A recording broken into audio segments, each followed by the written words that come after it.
That was led by Bobby Vance from our water plant. I've known Bobby long before she came to City Hall because her mom worked for me, still does.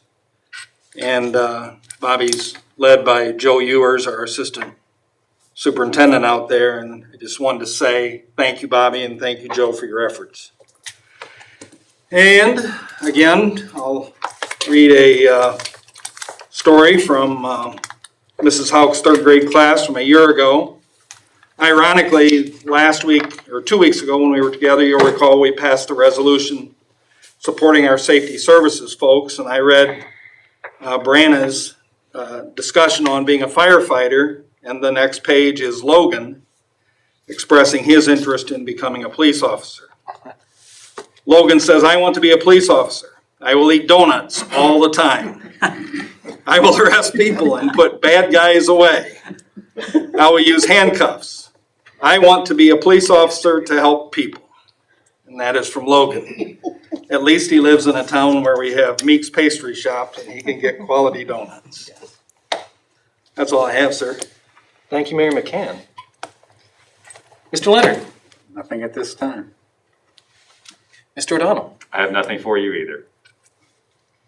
Mr. Leonard. I do have one item, something we're pondering bringing legislation to the council to the next meeting. I believe Mayor McCann sent members of council a video yesterday or today Yesterday. about a new piece of equipment that we're contemplating or we'd like to consider to help with our leaf pickup program. I think that last year DJ Zedike had brought in a part of his budget request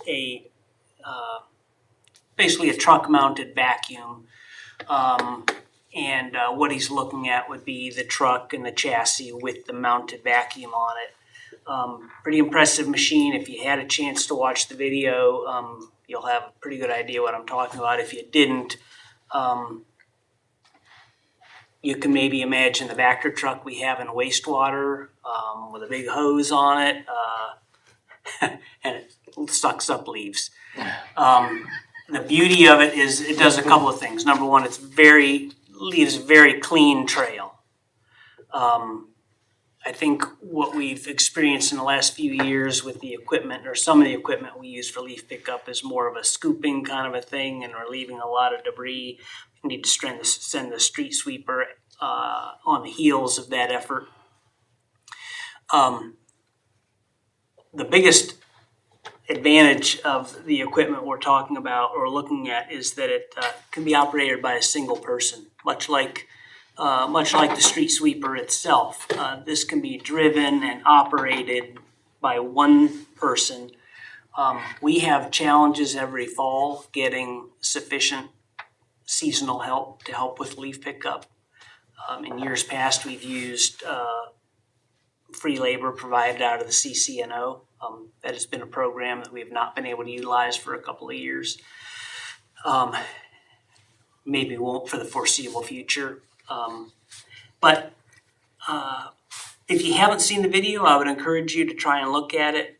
It's a couple $100,000 machine. It's a truck with the vacuum on the back, about $200,000.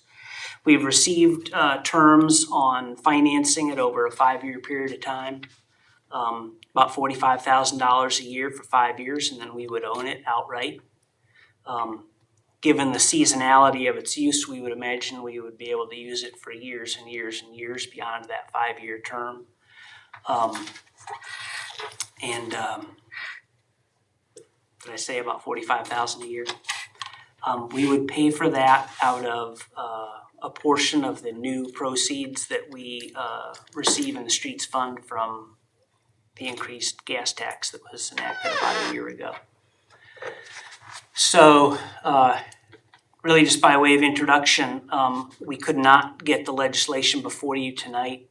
When DJ brought this to us last week, we were of the belief, and still possibly, that these units were in stock and we could go pick one up and we would have it available for this leaf season.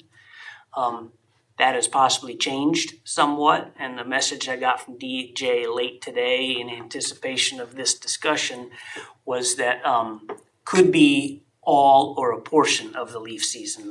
One of the units they had in stock is sold, and they have a couple of more being built as we speak. So the guy understands, the dealer understands we're in the middle of it, and he's doing what he can to make a unit available to us as soon as possible if we choose to proceed. And without any objection, we'll probably bring legislation next week for your consideration, but obviously if you have any questions for me or the mayor tonight or DJ through the week, that's all I've got. I'll add is every year towards the end of the season, one of my frustrations is we've gone through a neighborhood for the last time, and that's when somebody decides to clean up their leaves and rake them out to the curb. Now they're there, we've been through the neighborhood, and we have two options. We either dig our heels in, which is not my style, I think you know that, and say, no, we're not gonna pick them up, and you'll have to take them to the compost site if that's still open. Or we just leave them there, and neither one's a great option.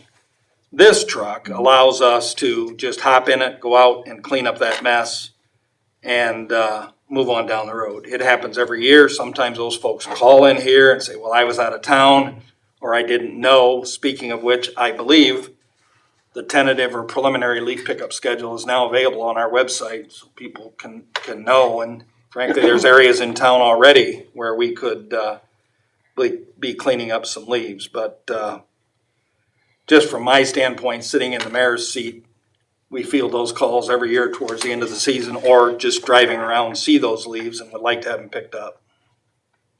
Just two more things. One, we've purchased equipment for leaf pickup even recently. This MT trackless is what we call it.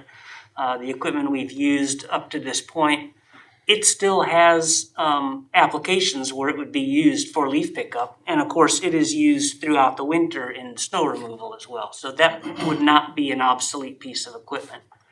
And then secondly, the payments, the $45,000 payments, if we were to move forward with this and do the 5-year financing, that first payment would occur in 2021. So we would build that into the budget that we're working on right now for next year. Mr. Rusty. Yeah, I had a chance to look at the 3 videos, and they were pretty good. I'm looking at them. The whole process looked very efficient, and it looked clean. It didn't disturb property, and I think it's something that probably we've been needing for a while. So, One thing, Mr. Rusty and President McMaster, see, I think it's the first video, which is actually the vehicle we're proposing with a different cab configuration. The cab configuration we're proposing is what I've always referred to as a city truck, because I own a few of them. But it's what Mr. Waxler or Mr. Corbett would call a cab over. So it's a flat truck in front. It's much more maneuverable, better visibility in front. That's number one. That video, if you look at it closely, you can clearly see a fair amount of dust coming out the back of it. And I actually asked Mr. Zedike about that, and he said that's an older model. The newer models have a spray system that helps contain some of that dust. There'll still be dust. It's unavoidable. But when the leaves were dry, you saw a fair amount of dust, so it controls that. Oh, Mr. Waxler. Yeah, I guess my problem with this whole thing is we just spent a lot of money on that trax machine, a lot of money. And we have the old leaf pickup sucker that we can still use. We need it. You just said you was going to take the money out of the gas tax. We didn't pave any streets because we didn't have any money out of the gas tax. Now you're telling me we got money out of the gas tax. That don't make no sense to me. I think, you just told us we lost $500,000, what, a couple of months ago, or $300,000, $400,000? Mm-hmm. And now we want to spend $200,000, but we aren't paving any roads. I disagree with this. I think we need to really start focusing on what makes the city look good, and I think we need to start doing some of the roads. We are paving roads, Mr. Waxler. What? We are paving Come on, roads. we don't do nothing. I mean, I will bring you a list of roads that we've paved in the last 3 go years. look at starting next week. Derbyshire. We've been telling them people out there for 15 years we're going to fix that road. Go drive it. I'm only, Mr. Waxler, I have driven through Derbyshire It's a joke. a half a dozen times, probably in the last 3 months. and we have explained why we're holding up on Derbyshire. We'll can't- go ahead, I'll tell you what, we'll go ahead and pave Derbyshire. And then 2 years from now, when we're digging it up for a sewer project or You something, just said we weren't done that sewer I project. don't know on our new exactly, we system. don't know yet. We're in those meetings right now. Okay, but we've been saying this for 10 or 12 years, Mayor. I will bring you a list of roads we're paving this year. You Do just not know passed the an roads ordinance in 2 this weeks town? ago paving the rest of Carnes that we didn't plan on doing. I understand And that, now but we there's a are. lot of roads we aren't doing. We haven't done any paving in years. How did Down Street get paved? How did South Jackson Street get paved? But you know as well as I do, we're behind. Look at the chart. We are behind. We're And way behind. We are. We absolutely are. Now, We're you not gonna get highlighted caught two up other doing ways to this. pick up leads. You highlighted the track vehicle and you highlighted the vacuum unit that we Right. pull behind a truck. Exactly. How do you get the leaves from the curb out into the street? So either one of those units. We used to have people that walk along and rake them. We got what, 4 part-time people? How many people? Mister, we can't use prisoners anymore. But we still got 3 or 4 part-time people. We got our street people. We got people who can do stuff. Mr. President, Mr. Leonard. if I can make a comment. We don't have that many part-time people, and seasonal help has been hard to get. We've lost 7 positions in different areas. I understand that. Okay, we have not filled those positions. We are not using a lot of manpower right now, and we're saving money in those areas. So buying equipment that is less labor intensive, that we can use for, and it only takes one person to operate this. So every day that we don't have people and manpower in our system is a day where we're saving money for capital components such as this vehicle. So when you say paving streets, I agree. There's many streets. You don't have to talk about Derbyshire. You can talk about other streets here as Exactly. well. There's a number of streets, but you also have to recognize the fact that we don't have enough money to pave a lot of streets, and that doesn't mean that you still shouldn't go on with operations. These leaves need to be picked up because they clog the storm drains. They have to be picked up to obviously accommodate that. And the way to do it is to buy a capital component such as this machine, less labor intensive because we don't hire seasonal help, and we haven't hired seasonal help. We hire some, but not as much as we used to, and we are down a number of positions and have not filled those positions yet. I So, totally understand all that all right, stuff. okay. I'm just telling you how many times I've been told, it's only 10,000, it's only 20,000, it's only 30,000. You can't pave a street with that. I agree. I If didn't- you had all them together, we could been paving some streets. First of all, I didn't hear him say only I 200,000 on don't this say unit, one. Yeah. Do what? 2, remember, all of those employees, these temporary workers or seasonal workers that we hire, they collect a paycheck. Start adding all of those up. Those are people we won't need. We'll need some of them. This is not an end all. It's a great machine. I agree with Mr. Rusty. Did you look at the video? Yes, I did. I Okay, watched all 3 okay, of them. okay. There'll still be instances where we're gonna have to rake some leaves from out behind trees possibly and things like that. They're not gonna be, this is not a no rake deal here. But we will significantly reduce our labor. If we reduce our labor costs by $30,000 a year, over 7 years, we paid for this. I don't think we'll do that though. I think as soon as we get the money back up, we'll start spending and hiring people like we always do. I don't believe you're not gonna replace all these people. I think we're finding we get along just fine without them. Well, then shouldn't have them in the first place. We are gonna replace these people at some point in time, but every day that you don't replace these people, you save money for other things. So this is a way to make that expenditure. I totally understand, but I'm just telling you, we just lost how many hundreds of thousands of Couple other dollars. things on the budget. So number one, of course, this is a bizarre time to bring a $200,000 expenditure. We wouldn't do this under normal circumstances. We are only bringing it now in the hopes that it would be available to us in this leaf season. We're in the middle of a budget process, and the capital budget, I can assure you that the capital budget's going to include a resurfacing program in 2021. The new gas tax brings in between $200,000 and $300,000 in additional funds to the streets department.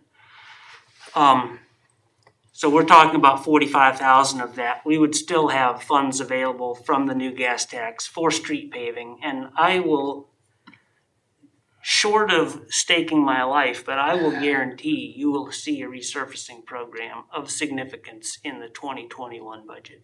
What did we do with the 200,000 or 300,000 then this year? That's what we're getting, John. Some of that, I mean, those taxes are down a little bit, but they are still up. And most of that has just been accumulating in the streets fund, which quite honestly could have used some cushion. So how much of the 300, 400, or 500,000 that we lost have we gotten back? Well, now we're talking apples and oranges. I understand that, Money but, that we you know, went down was on the income tax. it's just gonna keep going down. It's not coming back strong yet, right? We're gonna project numbers that are down in 2021, sure. I just think we need to be a little careful. That's my opinion of it. Thank you. But before we move on, any other questions? Mrs. Crutch? I watched the video too, and I guess one of the things that I thought was promising is not seeing the site or the roads getting dug up and the dirt being dug up. I know that last year, a lot of people had called me to respond to saying, oh, they picked up my leaves, but they dug up my whole front yard and they had to come back and redo that. And so I could see where the manpower, that takes a lot more. So I thought these were wonderful machines that would do something on the positive. Well, I'm in a feisty mood. I'll bring up one other thing. The one thing you watch in the video, they don't work around parked vehicles. Right. So I think, as I look around the table here, just about all of us live in subdivisions where there's on-street parking. And that is one thing that concerns me. Some of the busier streets where there's on-street parking, it's like especially over on the east side by where Burkle School used to be, and that's tight going through there. And I asked Mr. Zedike and Mr. Leonard, I said, have we ever considered asking people to not park on the street for that day that we're picking up leaves, because we could be so much more efficient? And we have not. And I think that's something over the next couple of weeks here, we're gonna have a serious conversation in Board of Control, that we could nixle out or quickly post signs like we do when we're gonna pave a street or mark parking lanes or whatever, to just, if we got 50 to 75% cooperation, that would certainly make us much more efficient in that operation, and obviously less risk of damaging a vehicle. So I'll just throw that out there. Since we've got a reporter in the room, it'll be in the newspaper, and everybody's seen it on YouTube or whatever it is, right? All right. Mrs. Crutch? Question, how does it work as far with the wet leaves? Because I know before, when the guys were raking, they always had to go over by the grates and the sewer, and get those out. I just wondered if that sucks up as well when it's heavy wet. The video showed them picking them up wet leaves. There was sometimes a raker there that would loosen them up a little bit. It also showed them picking up some snow-covered leaves. One of the videos that I sent you 3, Yeah. and that was in there as well. So it seems to be a pretty good unit. John, did we actually demo that thing a couple years ago? I'm thinking we did, and I think we put it through its paces. Very possibly, I don't recall. Okay, thank you. Mr. Hancock? Along with that leaf vacuum, I had an opportunity to watch the YouTube videos as well. The arms, are they remote arms? Is that how they're It's a operating? joystick. A twist, okay, like a joystick sort of thing. And also it appeared that there was a driver as well as another one in the passenger seat, or was the driver on the passenger side? Driver was doing it all. Okay. From the passenger side. From the passenger Yep. side. Now there was a trail vehicle and a couple of videos that I'm sure was just done for safety reasons. And then, like I said, from time to, like I explained to Mrs. Crutch, there was a raker as well. So it's not gonna be a completely one-man operation. Yeah, It's just- it's a nice vacuum. I'm not excited about spending this money either, Mr. Waxer. I understand your point completely, but I just believe it's gonna create some efficiencies and allow us to serve the public better. And I think that's the name of the game. I understand you on the streets, but obviously I take it to heart when you say we haven't paved any, because we have. And you know we have. We haven't paved enough. We haven't No. paved as many as we No, should. for That's, years. if you'd have put it that way, I'd have been fine with that. Any other questions or comments on this point? But before you're off the hook, Mr. Leonard, were you going to discuss with us perhaps the purchase of some TVs? I have that coming up in a little bit, but I'm happy to talk about it right now. Okay. So, the last ordinance of the evening, is a supplemental appropriation ordinance. And, the single largest item in that ordinance is about $915,000 in new money that the city has received and will continue to receive, up to $915,000 in CARES Act relief funds for the pandemic.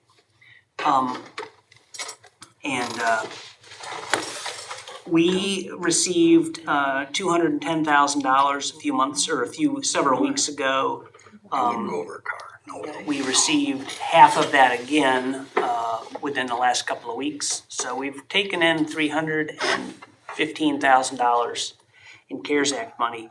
And we have been able to account for all of that pretty much through a few small purchases that we've made. And then one of the allowable expenses for the COVID money is unanticipated administrative leave, sick leave, extended FMLA time that the federal government mandated for people who have been out of work, city employees who have missed for being sick, missed for being quarantined. Early on, we had a lot of employees. We kind of did split duty with administrative leave, trying to thin out the employment or the folks on the work site. Police, fire, city hall, everywhere that was feasible to thin out the workforce. And so that first two batches of money, like I said, a little over $300,000, we'll actually be able to reimburse ourselves for those expenses.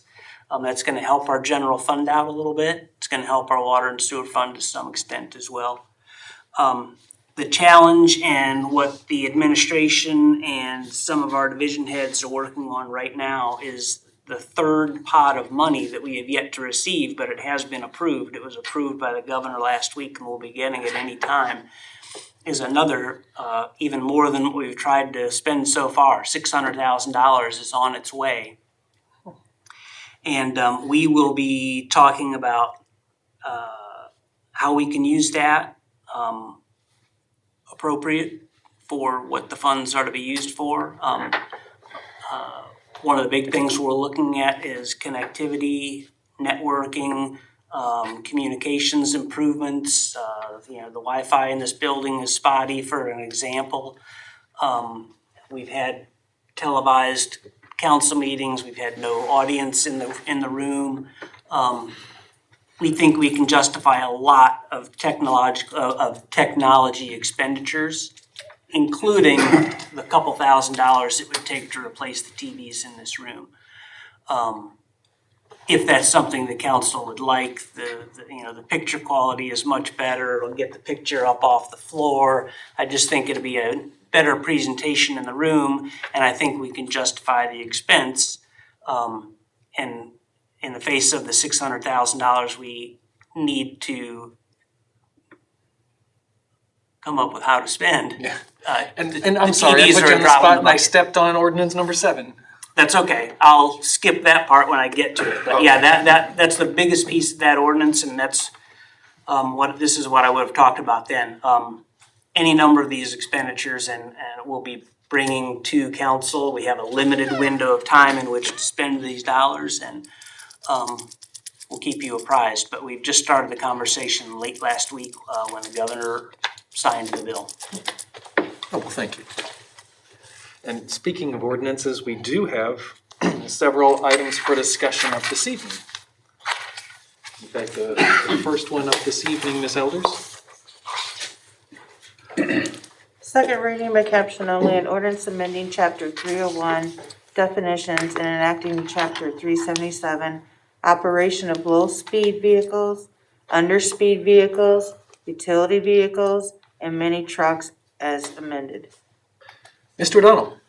Thank you, Mr. President. The theme for this ordinance is more than golf carts, because it governs underspeed vehicles, low-speed vehicles, mini trucks, and utility vehicles. And just as a refresher, your underspeed vehicles are your golf carts and other vehicles that can reach a maximum attainable speed of 20 miles per hour. Low-speed vehicles, you can reach a maximum attainable speed of 25 miles per hour, and I believe one was demoed maybe a month ago by a local resident. Mini trucks, they're like small pickup trucks, and then utility vehicles are your gators or your Kubotas that you see your personal injury lawyers use on their Kentucky horse farms. Our traffic code in its current form neither defines nor governs any of these vehicles. So if you add that to Ohio Revised Code, they're prohibited. This legislation would permit these vehicles on the streets with an established speed limit of 25 miles per hour or below. With one exception, they are prohibited from being on Clinton Street under this proposed legislation. And then the exception to the exception is that they will be allowed on the Clinton Street Bridge, provided they make the first available right-hand turn and are able to access Pontiac Park. Council needs a majority, 4 votes, to advance this legislation to a third reading and possibly final reading. However, a motion to suspend the rules and call the question tonight would require 6 votes. Thank you. Mr. Rusty? As I've said before, I feel this is good legislation. It addresses a need for our community, and I support this ordinance. Thank you. Mr. Corbett? Mr. President, again, I'm going to reiterate, this does not meet the recommendations that our chief of police asked us to do. But I've been also thinking about this, and I think we've got part of this town segregated away from Pontiac Park now because they can't get to it. For example, at my end of town, I don't know how you'd get there without getting on a road that was over 25 mile an hour. So we're still even segregating the town anyway. And we still haven't given the chief of police the request that he made, so I can't support the ordinance as it's written. Thank you, Mr. Corbett. Mrs. Crutch? I can support the ordinance. I remember when chief of the police came and talked, and he basically was okay with 25 miles per hour or less. And if you start at South Clinton at the triangle, it says 25 miles per hour. And all the way through Clinton, it says 25 miles per hour. And when you cross over the Purple Hawk Bridge, it's still 25 miles per hour until you get to the North Side Hill and across the railroad tracks, it becomes 35. And I agree with you that I think that we don't want to segregate our town into the north and the south. I believe that allowing them to cross over the Purple Hawk Bridge is the only way to let them be able to go to Pontiac Park. If the mayor or Mr. Leonard decide to purchase one of these low-speed vehicles, they would have to stay strictly on the north side. They would never be able to come to anything across the Purple Hawk Bridge. They would have to stay at Pontiac Park or Deal Park. So, I'm really concerned about this. I don't want to see that it's segregated, but I did do a little research, and Troy, Ohio, and Terrence Park in Cincinnati, Midford, all have low-speed vehicles. And when I contacted the police department at Troy, they have had no accidents. They only have a few registered. They have, which I thought was kind of interesting, an empty nest village that they, kind of like the villages is what I presumed it was like, that they allow them to travel, but they do get to go on all the city streets. They are strictly 25 miles per hour, but they can cross anything that's 35 or even faster, which I asked, I said, you have a bigger highway? And he said, yes, and they can cross that. So I think when we're talking about safety, as far as going through Clinton Street, you know, I don't think it's safety of the low-speed vehicles. I think it's safety of us drivers that are right here sitting in the council. You know, if we're not driving 25 miles per hour across that bridge, we have a problem. We should be driving the speed limit because we're not following the law either. So I'm just saying that I personally think this is a wonderful ordinance. I think it would be a great asset to our city, our community, and it would be a great way to get more people down for festivities and festivals and whatever. Oh, Mr. Corbett? Just one more comment, Mrs. Crutch and Mr. President, that I understand that, but if I purchased one, I can't get there because of where I live. I can't get on access to Pontiac Park or the bridge because I would end up on Cleveland, that's 35 mile an hour. So I can't get to Carnes, I can't go to the East Side Park, I'm just stuck. So, you know, we still segregate in this town in certain areas. It's gonna be really hard to write a piece of legislation that's gonna make it work for all involved. Thank you, Mr. Corbett. Mr. Engel? The bridge ordeals really got me. I would think it would take the going across the bridge, which I think is kind of a crazy idea. I think people can get to the Pontiac Park without going across the bridge with the low vehicle, with whatever they do, a low speed vehicle. If they probably take that out, I'd probably support it. But with the way it's set now, that going across the bridge and that, I can just see an accident waiting to happen. I think it's a poor idea, my opinion. Any other comments by council? And for the reading this evening, do we have any wishes from council? Motion to suspend and let live for, or to let live for a third reading. Motion for Let live to our third reading. let live for third reading. Do we have a second? A second. Second?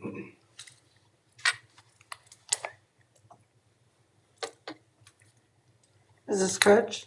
Yes. Mr. Wexler? No. Mr. Mass? Yes. Mr. Engel? No. Mr. Corbett? No. Mr. Hancock? Yes. Mr. Rusty? Yes. So we will let this live for a third reading next week.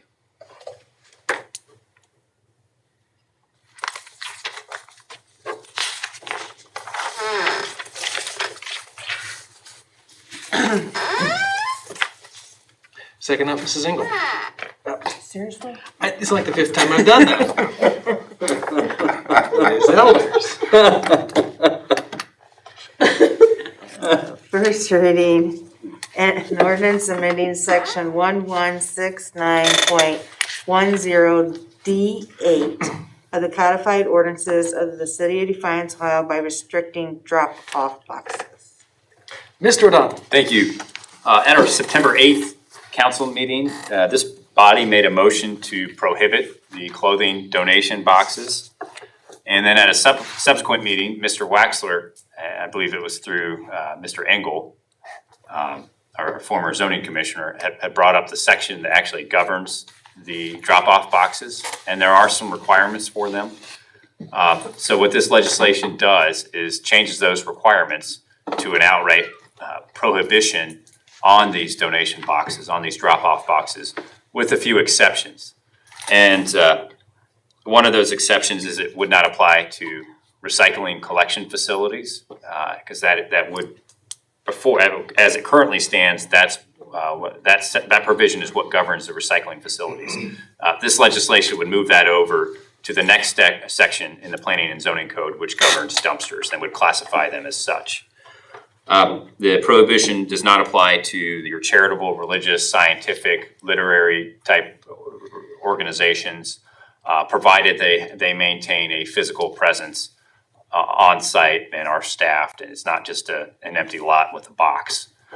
And then all of your screening requirements in the Planning and Zoning Code for these donation sites would continue to apply. They're supposed to apply now. It's something that's really honored more in the breach than the observance. So this legislation would make these changes in our our planning and zoning code. And pending your questions, that's all I have. Thank you, Mr. O'Donnell. Mr. Esty? To put a box out based on what you said about the exceptions, would it require a permit? Currently, no. We had floated the idea, I believe, to you of having a permitting process for the clothing donation boxes that would be overseen by the city administrator. That's what some communities in Ohio do, but that was not the wish of council on September 8th. I guess the reason why I'm saying that is that how do we know that one's put out?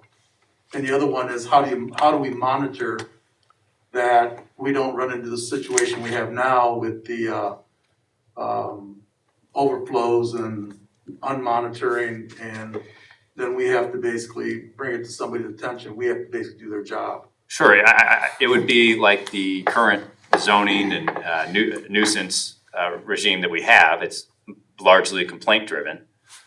We don't always go out and find the zoning code violations on our own.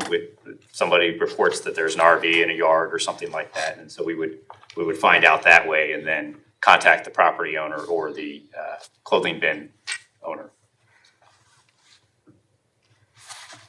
Mr. Waxler?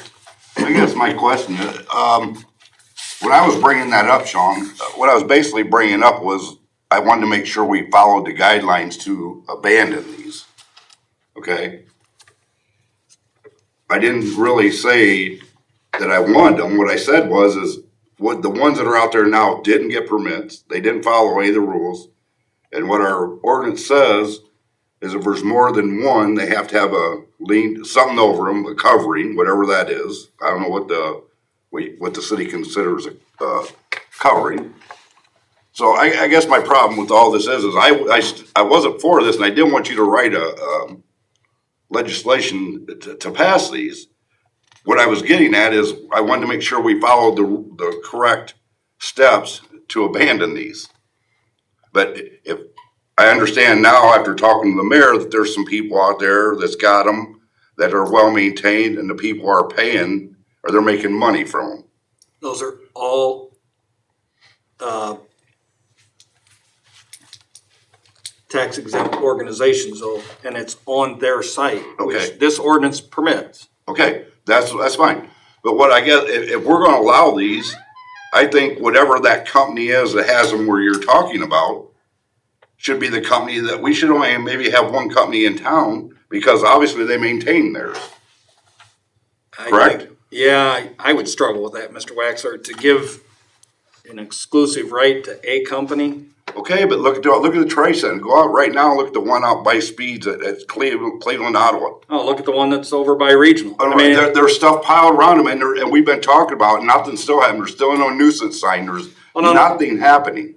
We don't bother putting up a sign, Mr. Waxler, because the owner of those clothing boxes isn't gonna see it. We are contacting those companies every time. Mr. Dirk was in my office last Thursday showing me pictures, and he said, I've called But they these. haven't done anything, right? Well, they will, and again, their time here in the city of Defiance is short. They've got the balance of this month, the month of November, and the month of December, and then they're gone. They either get those boxes moved out, or we're gonna move them for them. Okay, so then we're gone. The ones that are out there now are gonna go away. Yes, sir. Yes. So you're talking about the ones that this ordinance is covering is like the one setting out in the parking lot out on Palmer Drive. That's correct. Okay, now them ones are well maintained. That's correct. From what I've seen, I've never seen stuff piled around them. Yeah. So I get, how do you writing this? Does this ordinance eliminate all these other ones around here?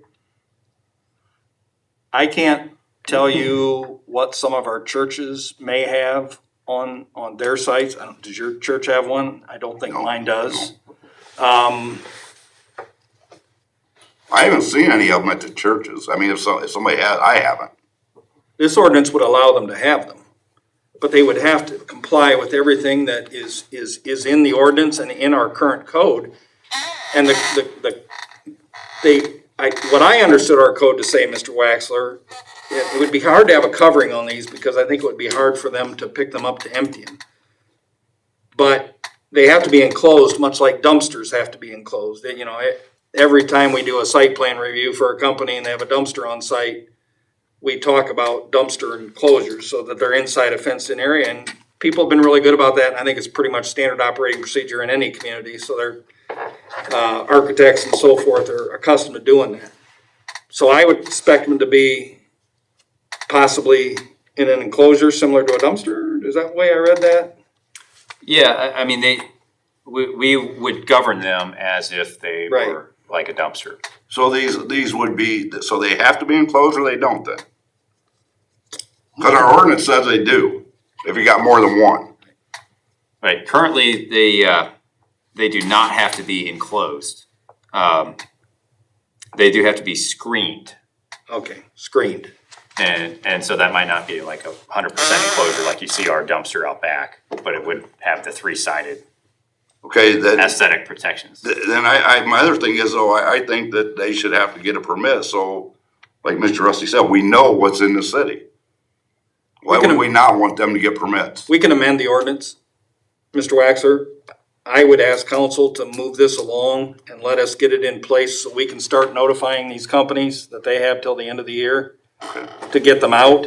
If you want to amend the ordinance in the future and to add a fee, we can do that. I just Can we think not, that way Mr. we got O'Donnell? some kind of control we know where they're at. Right. Because obviously it don't draw the attention of our nuisance people, or they don't. It is now. But I'm saying for a year or two, it hasn't. So until we brought it up, it meant nothing to them. I don't know if they thought that it wasn't a nuisance because it was an organization that was donating stuff. I don't know what they thought. But, you know, we didn't do anything about it for years. So I think if you got a permit, then we know where they're at, and then the nuisance people need to be told, yeah, if it's a nuisance, it's a nuisance. But now the next thing is, who are you gonna hold liable for that nuisance?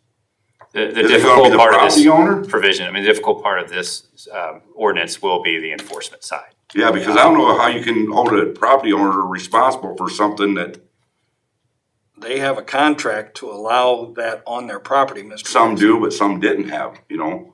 We found that out at the beginning of all this. Some did have contracts, some didn't. The reputable company that you keep referring to has an agreement. They also have a sensor Okay. inside their box, the guy showed it to me, that tells him, he showed me a map on his iPad. When And it it- needs empty. Yeah, And I've never seen stuff out around those ones out there, so. well, I think we know our schools' grounds are very well kept. And I believe if it caused any sort of a problem, the administration would get them out of So I there. guess I'm saying it's up to council what they wanna do as far as what I just said. I don't know. I think we probably should have a permit. That's just my feeling. I don't know if everybody else feels that way or not, but I think that we need to really, you said we can't control who we put in there, which ones, like we can't have just that company in town. But we gotta have some way of checking on the companies that are coming in. If they get a permit, we can say, where do you have them at? And check with people, make sure it's not just another dump site. I don't know. Thank you. Mr. Corbett? Just for clarification, Mr. O'Donnell, I'm reading, drop-off boxes on real property that the organization owns, leases, or occupies. So this charitable organization or this collection, whether it's a sports or, do they have to own that piece of equipment or lease it from somebody? Enter into a lease agreement? You're talking about the box itself? Yeah, They could, because nobody has any boxes on their sites now that I think they own. They're all provided by another company. And I'm sure they don't lease them either. So is that a problem? Because right, so I'm I'm referring to the actual real estate that they're on, because a lot of not the churches box are it leasing. itself. Yeah, they could partner with another agent or another organization to have the box that actually would own the box. What I wanted to do there is not run afoul of constitutional First Amendment grounds. If a church has a like furniture bank or soup kitchen or some collection thing, I didn't want us to wade into that at all. But I also didn't want Joe's Pentecostal, or I shouldn't pick on anybody, but Joe's church to say, hey, we just bought this empty lot and it's not where we worship or anything, but here are these clothing dumpsters you can put stuff in. We don't, that really has nothing to do with free exercise or the First Amendment. So we're trying to keep it on the property that they actually occupy. They don't have to own, they can lease, they can have a handshake agreement, but if they actually occupy it, then they would be okay under this legislation. Okay, thank you. Mr. Engel? Yeah, I was basically under the understanding this ordinance is to exactly what we were talking about. I mean, in the whole thing, that's kind of the way I took it, then we want to amend this, but we talked about it before of not having included churches and stuff like that. But for us to do anything, I think we just got to get rid of them, because you're not going to be able to, nobody's going to be able to sit back here and see who's doing what. I think the best way we need to do is just shed them and forget about it. Mr. Mast? So this is basically gonna cure the standalone problem where the box is set in a parking lot somewhere and there's nothing there and nobody watching it, and that's what this is gonna cure, but we're still gonna there's still gonna be some of these boxes about. Correct. So that's what we're trying to police is the clothing boxes in the middle of the parking lot and nothing around it. Yeah, and I think we definitely need to go to the permits, because permits were originally required from the beginning, and I don't think any of the people out there had permits or the necessary screening, or I know there were some things in the original codified ordinance regarding the aesthetic look of the box itself had to be kept up. So I mean, that's. Mr. Hancock? Yes, I like the idea of the permit as well, just for monitoring and reviewing. Also, in our ordinance, it's the limit of 3 drop-off boxes. It's not like we're gonna have 5 or 10, we have a limit of 3, which is good as well. I think this legislation is nice. I just wanna make sure that our other organizations, social organizations, are able to participate as well. Because it's something that our community provides for service. Thank you. Thanks. Mr. Rusty? I think, in lieu of the conversation we've had here, I think what we should do is amend the legislation to include permitting legislation in there. A couple of things. One is to make the person who's putting it up accountable, and the other one is for our purposes to monitor who it is that's being there. So there's a sense of presence to that. So I'd like to make a motion to amend this to include permitting. Okay. Without any, Sure. Could I clarify, Mr. Rusty, do you want to set annual permit? Do you want to set a fee, the permit fee? That would be a recommendation from the administration. All I think is what we need to do is say, include it, how does it best work on the administrative side? And I think that would be a recommendation on your part. I don't want to do your business on that end of it. Okay. All we look at is just on the maintenance part of it. So that's leaving it up to the administration to basically make that accountable.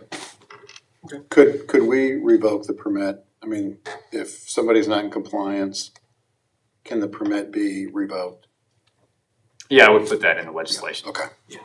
My one concern about permitting is you introduce what could be deemed arbitrary into the whole mix. If the city administrator, which was how I would do it, is not that he would be arbitrary, but somebody could accuse him as such. And if those plaintiffs can point to one person who got their clothing bin box and not following the rules, but the other person's getting their permit revoked or not getting it granted, that could create problems. So that is something that you should consider, and it's something that I will try to work around as I'm drafting this. Mr. Engel? Yeah, if we're gonna just do the permits, why not just have an ordinance, just say they gotta have permits or enforce the permits instead of going through all this stuff? There's some Now, out there because that they don't end up and maintain them, we don't know. they let the churches do it anyhow. Well, I would recommend certain criteria so that Mr. Leonard's not being accused of playing favorites or anything. He can point to certain criteria. framework to operate This within. does meet the standard, this does not meet the standard. Mr. Hancock? And just a thought, I guess with these drop-off boxes, are they there for the full year or are they seasonal? I'm assuming that when the weather turns, that they're normally removed, but No, maybe they're there maybe year they are round. here for 12 months out of the year. Some of them, Mr. Hancock, have been there so long, I'm afraid when they go to move them, they're liable to fall apart. Take the ground with them, huh? Okay, just, thank you. Thank you. So currently on the floor, we have a motion to amend to incorporate verbiage admitting permits. Criteria. Permit criteria. Mr. Waxler? If we pass what we're just talking about here just now, does that satisfy you as to what you wanted to do or get moving on? Because we're just making an amendment. Mr. Rusty's moving to amend it, so Sean will amend it. It'll come back to you next week for an amended second reading. And so I'm fine, we're just delaying things by a week, Mr. Waxler. That's no big deal. Okay, all right. But we have a motion. Do we have a second to I'll amend? second that, Mr. Mr. Corbett? President. Mr. Wexler? Yes. Mr. Mass? Yes. Mr. Engel? Yes. Mr. Corbett? Yes. Mr. Hancock? Yes. Mr. Rusty? Yes. And Mrs. Crutch? Yes. Mr. O'Donnell, we put it in your lap to amend. I will do so. Thank you. First reading by caption only, an ordinance authorizing a contract for the construction of North Street Gravity Sanitary Sewer and declare an emergency. Mr. O'Donnell? Thank you, Mr. President. The properties and residences along North Street had sewer taps that were directly connected to an interceptor sewer. And normally that does not happen because of the large flows that go through these interceptors. And what's happened is over time, these lateral connections have become detached and disconnected. And when that happens, the dirt underneath the ground, the soil, tends to rush into where the connections were and also into the interceptor, which is problematic because it creates sinkholes on the North Street surface. And so we're trying to prevent that from getting worse. So the city engineer and water pollution control superintendent put their heads together and came up with the idea to install a gravity sewer above the interceptor sewer that would take in the discharge from these homes and then eventually empty into the interceptor. The cost for this would be $56,195.10. That was the only quote from Grindstaff Trucking and Excavating. And again, it's an emergency request only for, if no other reason, to prevent further damage to the street and our sewer system. Thank you. Do we have any questions for Mr. O'Donnell? Mr. Waxler? No further questions, most suspended call. With no further questions, Mr. Waxler, motion. Second, Mr. Uresti? Mr. Mass? Yes. Mr. Engel? Yes. Mr. Corbett? Yes. Mr. Hancock? Yes. Mr. Rusty? Yes. Mrs. Crutch? Yes. And Mr. Waxler? Yes. Motion And to adopt. Beg pardon? Motion to adopt. Motion to adopt, Mr. Corbett. Second. Second, Mr. Engel. Mr. Engel? Yes. Mr. Corbett? Yes. Mr. Hancock? Yes. Mr. Rusty? Yes. Mrs. Crutch? Yes. Mr. Waxler? Yes. And Mr. Mass? Yes. And this ordinance is approved. First reading by caption only, an ordinance authorizing an agreement for the purchase of carbon dioxide tank for the Granger activated carbon filterization system and declare an emergency. Mr. Leonard? Thank you, Mr. President. As you all know, the GAC has been on the city's radar for some time. It is something now that's been mandated by EPA, and as a way to accelerate this process, which is something that we've negotiated with EPA, GAC must be on a fast track. And I can tell you that if we were to put GAC in, EPA probably would have had it done in about 2 to 3 months, and obviously that's not gonna happen.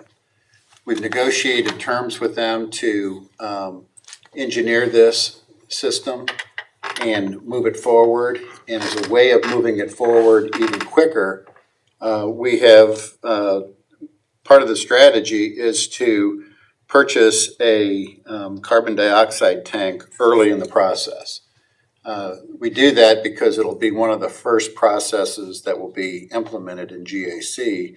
And as a way of moving GAC forward and making sure that we're on the fast track and we don't have delays and lag time, we want to move this process forward. So tonight's piece of legislation allows us to purchase that tank, so it'll be on hand when we move forward with GAC in the process.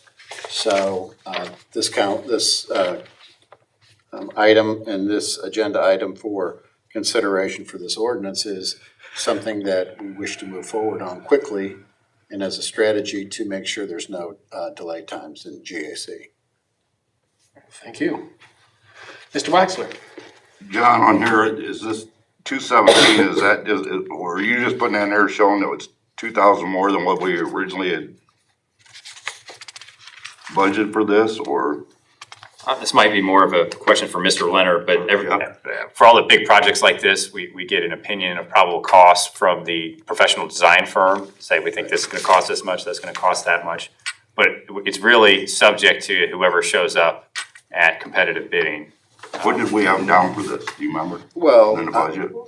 I don't think it was actually separated in a way from the budget. I mean, you have, GAC is gonna cost us millions of dollars. Right, yeah. Okay, but breaking this out, if you look at it, its probable costs were 215. Anything within 10% of that number is something we normally accept, like an engineer's estimate. So this came in at 217,605. Okay.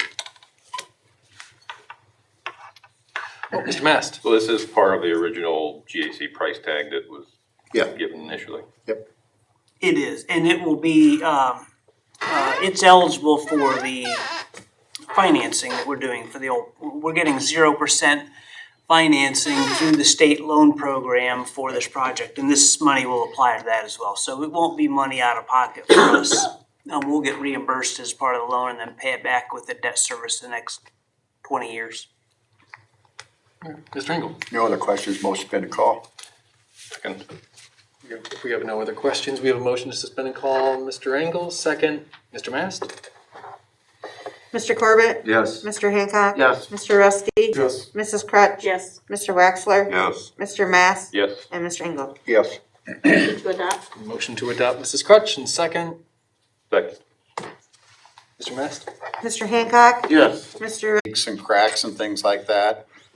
The last project in the near-term project is Minneapolis, and what we wish to do is to line that sewer so we can reduce the inflow and infiltration into the system, so we're not pumping water basically to the plant to process. In other words, what we're trying to do, and part of our strategy with these near-term projects are, we're trying to dry up the system where what you're doing is actually pumping sewage to the sewer plant, and you're not pumping river water. And as part of our last project for what's called near term, this project is the 10th and final project. And it's something that we've negotiated with EPA on. We'd like to move forward with it. And this is the last of what we call near-term projects to move forward. Thank you. Mr. Waxler? No other questions, most suspended call. Second. If we have no other questions, we have a motion to suspend and call. Mr. Waxler, second. Mr. Hancock? Mr. Rusty? Yes. Mrs. Crutch? Yes. Mr. Waxler? Yes. Mr. Mass? Yes. Mr. Engel? Yes. Mr. Corbett? Yes. And Mr. Hancock? Yes. Motion to adopt. Motion to adopt Mr. Corbett, second Mr. Rusty. Second. Mr. Waxler? Yes. Mr. Mass? Yes. Mr. Engel? Yes. Mr. Corbett? Yes. Mr. Hancock? Yes. Mr. Rusty? Yes. And Mrs. Crutch? Yes. And ordinance is also adopted. First reading by caption only, an ordinance awarding a contract for pavement markings and declaring an emergency.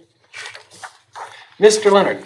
Thank you, Mr. President. I think the one word we always use with pavement marking are like housekeeping projects, and it's something that we do every year annually. We like to do markings and things like that in our city streets. The low bid in this case was A&A Safety out of Amelia, Ohio, at an amount of $49,850 and 52 cents. So we just want to move forward and get that done before with the bad weather hits. Short and sweet, thank you. Any questions from council in these regards? No further questions, most has been covered. We have no questions. We have a motion. Mr. Waxler? Second. Second, Mrs. Crutch? Mr. Mass? Yes. Mr. Engel? Yes. Mr. Corbett? Yes. Mr. Hancock? Yes. Mr. Rusty? Yes. Mrs. Crutch? Yes. And Mr. Waxler? Yes. And Motion to adopt. motion to adopt, Mr. Hancock, and second, Second. Mr. Mast. Mr. Engel? Yes. Mr. Corbett? Yes. Mr. Hancock? Yes. Mr. Rusty? Yes. Mrs. Crutch? Yes. Mr. Waxler? Yes. And Mr. Mass? Yes. This ordinance is adopted. First reading by caption only, an ordinance amending ordinance number 8185 passed December 10th, 2019, to make appropriation for current expenses and other expenditures of the city of Defiance, Ohio during a period of January 1st, 2020 through December 31st, 2020. Mr. Leonard? Yes, thank you. So supplemental appropriation, this is the first one maybe the second one we've done this year. I think it's the first one we've done this year. We bring them periodically, generally resulting from new and unanticipated revenue sources or projects or expenses that may have unexpectedly exceeded what we had in the original budget. In almost every case here, it's a reflection of new funding, and so I will take a few minutes to go through some of these items. I'm working off the last 2 pages of the packet, which happen to be my memo to the council. And I'll pick out a few of these things that are highlighted, or I will highlight a few of these. In the general fund, I've got a $150,000 item, additional funding to cover income tax refunds. Somewhat self-explanatory, except when we owe folks tax money back, it's their money. We have to give it back to them. But we do have to appropriate the refund, and as you might imagine from the pandemic, we have companies who have carry forward balances on the books, or they make quarterly payments, quarterly estimated payments that turned out to be larger than they anticipated because of whatever reasons. But in this case, you might guess because of the downturn in the economy the last few months. But in any event, so we have tax refunds year to date that are about $150,000 higher than we had originally budgeted. That number could change again, and I may be back for some more before the end of the year. The second set of numbers there are all related to police and fire, and in every case, it's a new piece of funding. Grants for the school resource officer. We actually paid for some training early in the year that got canceled because of COVID. We got that money back. We'd like to reappropriate it into the line item. FEMA grant for the SCBA's that we had in the budget. More COVID-related money. And then the big item there, we had a vehicle accident earlier in the year, and our insurance has reimbursed us for the cost of the repairs, and that would be an unanticipated expense that we got reimbursed for, so we put that back in the line item so it's available for the fire department to spend again. The next section down, I won't dwell on it, but there's 4 items there totaling $914,468. That is all of the anticipated CARES Act grant money that we know of to date that we expect to bring in. And we'll follow up with some more information on how that money is proposed to be spent.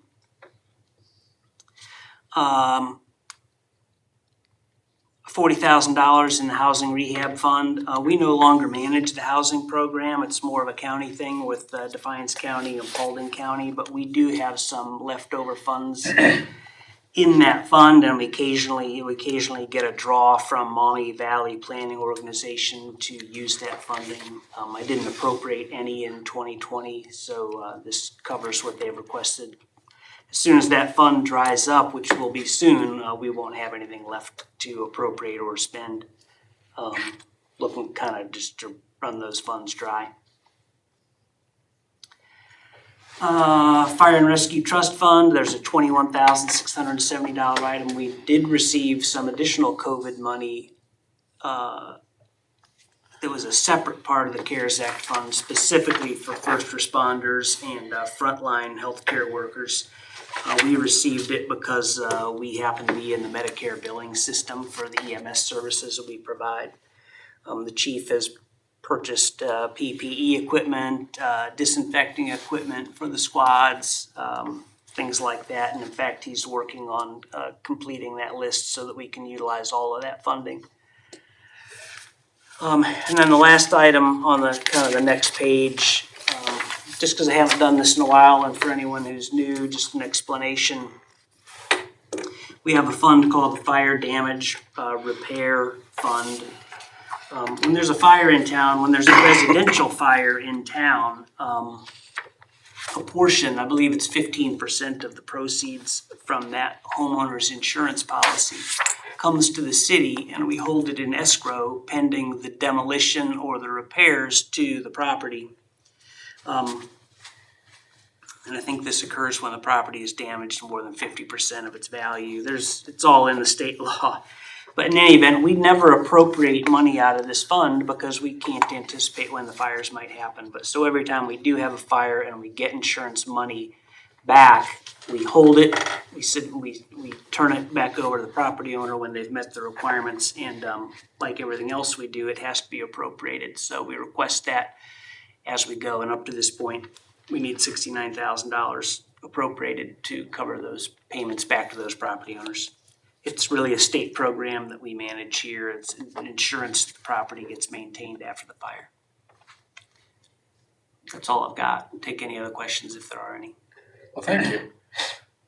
Mr. Hancock? Yes, Mr. Leonard, when you explained the general fund, just curious to know what the development division is for the 7,500. You mentioned CBS boring. Sure. Is it like soil testing? Well, CBS Boring is a company, a newer company in town, and they had requested to participate in the tax incentive program that we offer along with the CIC. So it's an economic development tool that we provide where they, for when they create new jobs, we negotiate a percentage of income tax generated by those new jobs to go back to the company as an incentive for opening a business here and hiring folks. And CBS Boring was a newly approved request that was done since this budget was created. And so their payout that they're eligible for in 2020 was $7,500, and we didn't have it appropriated. There are, I believe, 2 or 3 other companies that participated this year, and we have paid them. And they were already, they were anticipated and already in the budget. This is just the general fund. But it's a job creation tax incentive program that we operate, and Jerry Hayes and the CIC help to facilitate. Okay, yeah, I'm just curious because I hadn't heard of the development division. So, thank you. The development division is where we, it's a little bit of a misleading name, but that is the economic development. Most of the money that comes out of that division is the $80,000 a year we send to the CIC as our contribution to their operating expense, and then this program, and then a couple other nominal things. But yeah, it's really economic development related. Thank you. Yep. Any other questions for Mr. Leonard? Mr. Motion to Hancock? suspend the call. Second. Motion to suspend the call, second, Mr. Hancock. Mr. Hancock, Yes. Mr. Rusty? Yes. Mrs. Crutch? Yes. Mr. Wexler? Yes. Mr. Mass? Yes. Mr. Engel? Yes. And Mr. Corbett? Yes. We have a motion to adopt? Motion to adopt. Motion to adopt, second, Mr. Waxman? Mr. Rusty? Yes. Mrs. Crutch? Yes. Mr. Wexler? Yes. Mr. Mass? Yes. Mr. Engel? Yes. Mr. Corbett? Yes. Mr. Hancock? Yes. And this ordinance is also approved. Okay. Do we have any council members that have received any communication from citizens of Defiance to be read or mentioned during citizens' concerns? Okay. And I don't have any this week either. With that, do we have a motion to adjourn for this evening? Motion to adjourn, Mr. Waxler, second. All those in favor of adjourning for this evening, say aye. Aye. All those opposed? Okay, we are adjourned. Mr. Mass?